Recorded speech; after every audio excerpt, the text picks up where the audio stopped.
स्वागत है आपका आपके अपने YouTube चैनल कॉमर्शियल गुरुजी में, जहां मिलता है आपको क्वालिटी एजुकेशन। तो आज का वीडियो आप सभी BHU एस्पिरेंट के लिए बहुत ही इंपॉर्टेंट होने वाला है, क्योंकि आज की इस वीडियो में मैं बात करने वाला हूं अपग्रेड और लॉकिंग प्रोसेस के बारे में।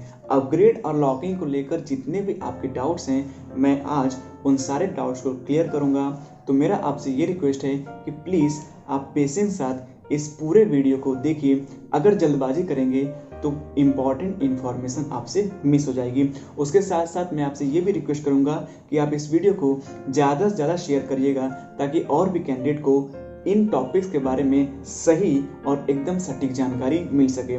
तो चलिए शुरू करते हैं वीडियो को। और वीडियो शुरू करने से पहले मैं यहाँ पर पहले आपसे दो इम्पॉर्टेंट बातें बताना चाहता हूँ। ये बातें तो मैंने आपको पहले बता दी हैं, लेकिन फिर भी यहाँ पर कई सारे कैंडिडेट लगातार कमेंट कर रहे थे। अगर आपको पेमेंट लिंक का ऑप्शन आ चुका है और आपने अपना पेमेंट कर दिया है, तो आप देखेंगे आपके कोर्स एलोकेशन के पोर्टल पर राइट कॉर्नर पर या तो पेमेंट ID डन लिख के आ रहा होगा। अगर ऐसा नहीं आ रहा है तो वहाँ पर एडमिट कार्ड का ऑप्शन आ रहा होगा, भले वो एडमिट कार्ड अभी डाउनलोड नहीं होगा। क्यों नहीं डाउनलोड होगा? क्योंकि एडमिट कार्ड वहाँ पर तभी डाउनलोड होने शुरू होंगे जब डिपार्टमेंट डिसाइड कर लेगा कि आपको फिजिकली रिपोर्टिंग के लिए डिपार्टमेंट में कब बुलाया जाना है। तो अगर ये दोनों चीज़ें वहाँ पर हो रही हैं, यानी कि एडमिट कार्ड का ऑप्शन शो हो रहा है या पेमेंट ID डन शो हो रहा है, तो इसका मतलब समझ जाइए कि आपका एडमिशन कंफर्म हो चुका है। लेकिन अगर पेमेंट करने के बाद भी वहां पर ये दोनों ऑप्शन ना आके पेमेंट ऑब्लिक अपग्रेड आ रहा है, तो प्रॉब्लम है। आपको अपने काउंसलर से कांटेक्ट करना होगा और इस प्रॉब्लम को सॉल्व कराना होगा। तो ये इन्फॉर्मेशन आपके लिए बहुत इंपॉर्टेंट है। बाकी मैंने इसके रिगार्डिंग 2 वीडियो अपलोड कर रखे हैं, आपको डिस्क्रिप्शन में वो दोनों वीडियो मिल जाएंगे, तो उस वीडियो को देख लीजिए। आपका और भी जो डाउट है वो एकदम क्लियर हो जाएगा। चलिए शुरू करते हैं इस वीडियो को और बात करते हैं यहाँ पर सबसे पहले अपग्रेड के बारे में। तो यहाँ पर अपग्रेड के रिगार्डिंग कई सारे कैंडिडेट के लगातार कमेंट पे कमेंट आ रहे थे कि अपग्रेड के बारे में बताइए, अपग्रेड कैसे होता है, कब होता है, कौन कर सकता है और कितने चांसेस होते हैं अपग्रेड होने के। तो मैं आपको बता दूं, ये जो अपग्रेड होता है ये कई तरीके से हो सकता है। सबसे पहला तरीका आपका जो होता है कैटेगरी अपग्रेड होता है। अब कैटेगरी अपग्रेड कैसे होता है? मान लीजिए आप OBC कैटेगरी से बिलोंग करते हैं और पहले तो आपको OBC कैटेगरी से एडमिशन मिल गया है, लेकिन हो सकता है OBC कैटेगरी अपग्रेड होके आपका एडमिशन जनरल कैटेगरी से हो जाए, क्योंकि फी दोनों की सेम ही रहती है।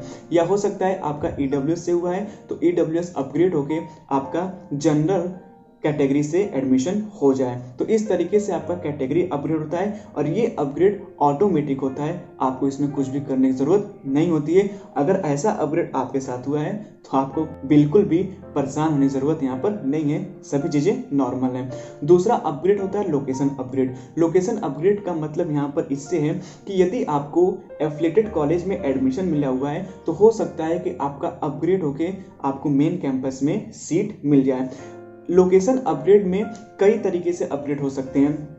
पहला तो हो सकता है आपका एफिलिएटेड टू मेन कैंपस, दूसरा हो सकता है आपका एफिलिएटेड टू एफिलिएटेड और तीसरा हो सकता है आपका मेन कैंपस टू एफिलिएटेड। अब आप ये सोच रहे होंगे कि जो बंदा मेन कैंपस में एडमिशन ले लिया है वो भला एफिलिएटेड में अपग्रेड क्यों करवाएगा? तो मैं आपको समझा दूं, अगर आपने मेन कैंपस में पेड सीट पे एडमिशन लिया हुआ है तो आपको रेगुलर सीट पे पेमेंट लिंक भेजा जाएगा, किसका? एफिलिएटेड का।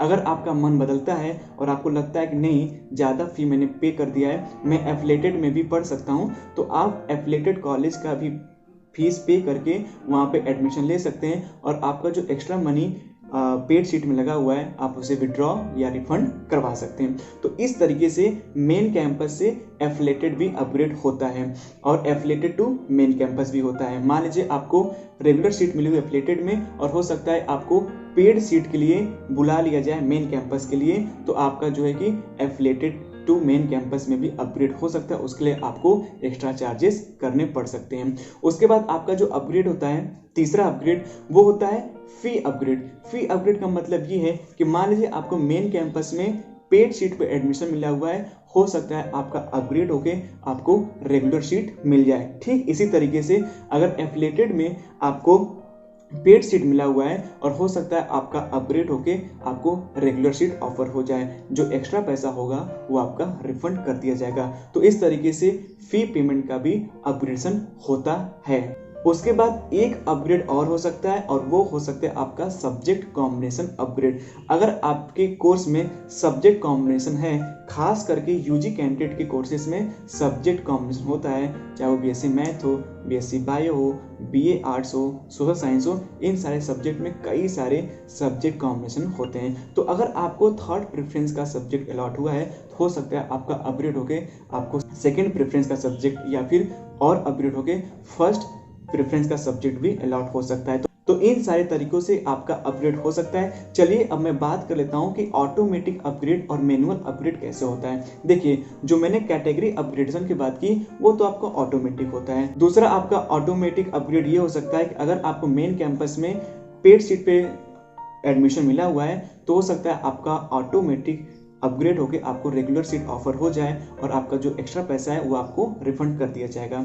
उसके बाद आपका जो मैनुअल अपग्रेड होता है, मैनुअल कहने का मतलब कि लिंक तो बीएचयू आपको सेंड करेगी, लेकिन आप जब फी पेमेंट करेंगे तब आपका अपग्रेड हो पाएगा। जैसे अगर आपने मेन कैंपस में पेड सीट पे एडमिशन लिया हुआ है, हो सकता है आपको एफिलिएटेड रेगुलर सीट का फी पेमेंट लिंक आ जाए, तो आप अगर वो फी पेमेंट कर देंगे तो आपका एडमिशन अपग्रेड होके main campus paid seat to affiliated regular हो जाएगा और आपको जो एक्स्ट्रा पैसा होगा वो आपको रिफंड कर दिया जाएगा। ठीक उसी तरीके से एक एफिलिएटेड से अगर आपको मेन कैंपस में अगर आपको रेगुलर सीट मिली हुई है एफिलिएटेड कॉलेज में और आपको मेन कैंपस में पेड सीट भी चाहिए, तो आपको पेड सीट मेन कैंपस के लिए पेमेंट लिंक ऑफर हो सकता है और आप जैसे पेमेंट करेंगे आपका जो है अपग्रेड होके आपका मेन कैंपस में एडमिशन हो जाएगा। बाकी जो आपके एक्स्ट्रा पैसा है वो या तो उसी में एडजस्ट हो जाएंगे, अगर एडजस्ट नहीं होते हैं तो आपको रिफंड कर दिए जाएंगे। रिफंड के रिगार्डिंग मैं आपको पूरा प्रोसेस का वीडियो जल्दी लेके आने वाला हूं, क्योंकि अभी नोटिफिकेशन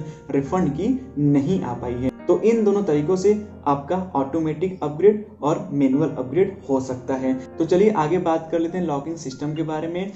तो पहले मैं आपको बताऊंगा कि किन कैंडिडेट को लॉक नहीं कराना चाहिए और न तो उनको लॉक कराने की जरूरत पड़ सकती है। तो जिन कैंडिडेट का एडमिशन मेन कैंपस में रेगुलर सीट पे हुआ है उन्हें लॉक कराने की कोई भी जरूरत नहीं पड़ती, वो ऑटोमेटिक लॉक हो जाता है, बशर्ते उनके कोर्स में सब्जेक्ट कॉम्बिनेशन न हो। यानी कि जिन कोर्सेज में सब्जेक्ट कॉम्बिनेशन नहीं है और उन कैंडिडेट्स को मेन कैंपस में रेगुलर सीट पे एडमिशन मिला हुआ है तो उन्हें लॉक कराने की कोई ज़रूरत नहीं पड़ती है, वो ऑटोमेटिक लॉक हो जाएगा। उसके बाद अगर आपका एफिलिएटेड कॉलेज में एडमिशन हुआ है और आप अपग्रेड चाहते हैं, तो जिन भी कैंडिडेट को अपग्रेड चाहिए, जिन कैंडिडेट को लगता है कि उनका अपग्रेड हो सकता है और उन्हें आगे लोकेशन चेंज करना हो, यानी लोकेशन अपग्रेड हो सकता है या फिर सब्जेक्ट कॉम्बिनेशन अपग्रेड हो सकता है, तो उन्हें लॉक कतई नहीं करना चाहिए। अगर आपने लॉक कर दिया तो आपका अपग्रेड नहीं होगा। तो इन कैंडिडेट को बिल्कुल भी लॉक करने की कोई ज़रूरत नहीं होती है और जो कैंडिडेट अपग्रेडेशन चाहते हैं उन्हें कतई लॉक नहीं करना चाहिए। चलिए आगे बात करते हैं किन कैंडिडेट को लॉक कराने की जरूरत पड़ती है।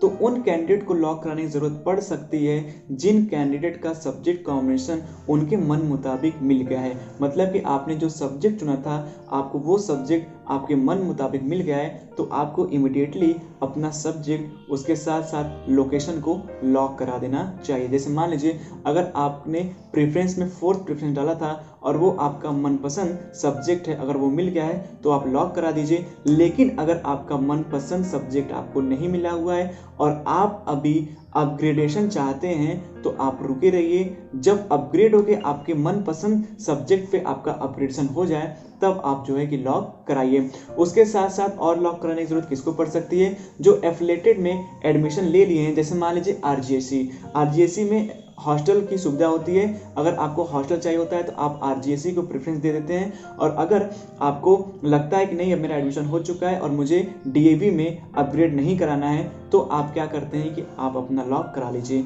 क्योंकि हो सकता है ऑटोमेटिक अपग्रेड हो जाए, लेकिन फी पेमेंट डिफरेंस है तो ऑटोमेटिक जो है अपग्रेड नहीं हो सकता। तो आप बिल्कुल परेशान न होइए, अगर नहीं भी लॉक कराएंगे तो भी आपका काम चल जाएगा। लेकिन जिन एफिलिएटेड कॉलेज में पेमेंट सेम है, यानी कि रेगुलर फी सेम है, तो हो सकता है उनका ऑटोमेटिक अपग्रेड हो जाए, इसलिए उनको अपना लोकेशन और सब्जेक्ट लॉक करा लेना चाहिए। जैसे मान लीजिए आपका एडमिशन VCW में हुआ है और अपग्रेड होकर अगर AMPG में हो जाता है तो AMPG में आपको हॉस्टल की सुविधा नहीं मिल पाती है। लेकिन अगर आप चाहते हैं आपको हॉस्टल की सुविधा मिले तो अगर आपको VCW मिल चुका है तो आप उसे लॉक करा दीजिए, क्योंकि हो सकता है कि सेम फी स्ट्रक्चर होने के कारण ऑटोमेटिक अपग्रेड हो जाए। तो इन कैंडिडेट को लॉक करा देना चाहिए। लेकिन जिन कैंडिडेट को लगता है कि उन्हें अपग्रेडेशन चाहिए, चाहे वो सब्जेक्ट कॉम्बिनेशन हो चाहे लोकेशन हो, तो लॉक किसी भी कीमत पे मत कराइए, ऑटोमेटिक होने दीजिए। वो खुद ब खुद अगर नहीं मिल पाएगा तो आपका लॉक हो जाएगा। और एक बात ये जान लीजिए, अगर आपका प्रेफरेंस आपने दे रखा है तो आपको आगे का ही प्रेफरेंस अलॉट हो सकता है, नीचे का प्रेफरेंस अलॉट नहीं हो सकता। जैसे मैं सब्जेक्ट कॉम्बिनेशन की बात कर रहा हूँ, अगर आपको 5वां सब्जेक्ट कॉम्बिनेशन मिला हुआ है तो आपका अपग्रेड होकर चौथा, तीसरा, दूसरा जा सकता है, 6वां, 7वां, 8वां पे नहीं जा सकता। तो इस तरीके से ये अपग्रेड और लॉकिंग सिस्टम हुआ। अगर आपको लॉक कराना है तो आपको क्या करना होगा, सिंपली आपने कॉल लेटर देखेंगे तो वहां पर स्पेशल नोट में आपको लॉक करने के लिए एक मेल दिया होगा।